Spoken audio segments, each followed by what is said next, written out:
దాంట్లో వదిన ఆమెకి ఏం పని పాట లేదా? అయ్యో అలా అనకండి ఆంటీ. నువ్వెంత మంచిదానివే తల్లి. నీ గురించి మీ అత్త ఊరంతా చెడ్డగా చెప్తుంది. పోలేండి, మొన్నటి దాకా ఆమె కదా చేసుకుంది, ఇప్పుడు నేను సహాయం చేస్తున్నా. ఇక్కడ చూస్తే నువ్వే మొత్తం పని చేస్తున్నా, ఆమె అంటే నువ్వేం పని చేయవాలి. పోలేండి, కోపం వస్తే మా అమ్మ కూడా అలాగే అంటుంది. సరేలే వెళ్ళొస్తా. సరే అండి. మీరు వచ్చానని. సరే అండి చెప్తా.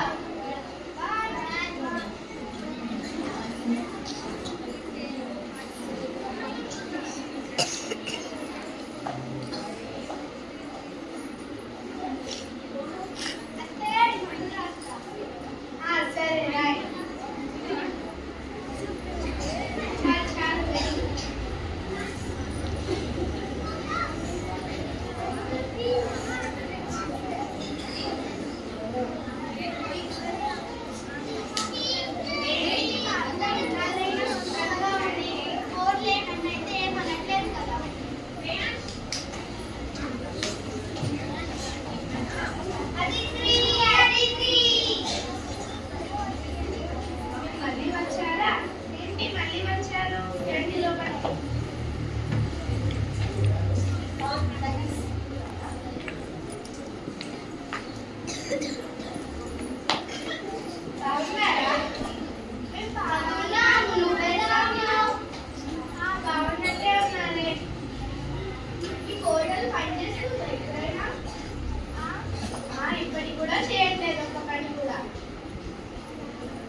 వాళ్ళ అమ్మ వాళ్ళు పని నేర్పలేదా? నేర్పిస్తే ఇవాళ నాకెందుకుంటుంది? అయ్యో అదిత్రి, నీకెంత బాధపడిందో.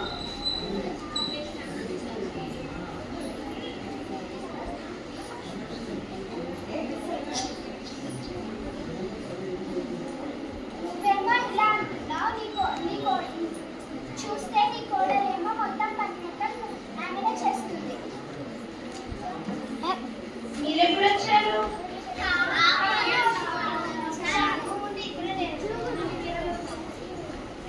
అప్పుడా? ఏంటి మీరు ఊరికే మా ఇంటికే వస్తారు? మీకు ఏమైనా కట్టుబాట లేదా? వెళ్ళండి.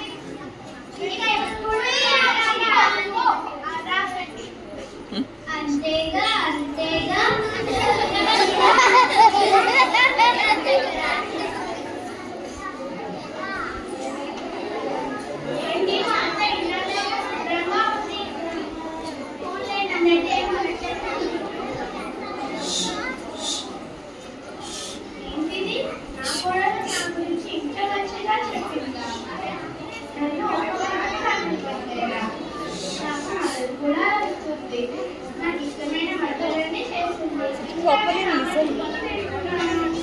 సరే, పని ప్రేమగా చూసుకుంటాను. కానీ అలా రేపు తన బర్త్డే కదా, ఒక మంచి సర్ప్రైజ్ గిఫ్ట్ ఇస్తాను. అది బాగా గుర్తుగా ఉంచలేదు. నేనైతే ఒక మంచి గిఫ్ట్ ఇస్తాను.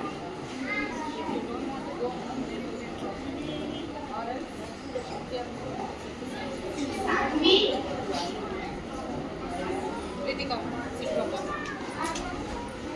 చెప్పండి అత్తయ్య, పిలిచారా?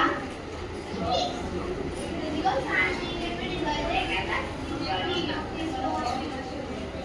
అయ్యో నాకెందుకు అత్తయ్య ఇవన్నీ? నువ్వు నాకు ప్రేమతో వంటలు రాసావు కదా, నాకు పూర్తిగా కోపాలతో చచ్చిపోయాను అని అన్నాను. అయ్యో నీకు నిజంగా ప్రేమగా ఉన్నట్టు నటించాను అత్తయ్య, అంతే, నన్ను క్షమించండి. నేను నిజంగా ప్రేమగా లేనత్తయ్య.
చూడలేక మందులిచ్చానంతే.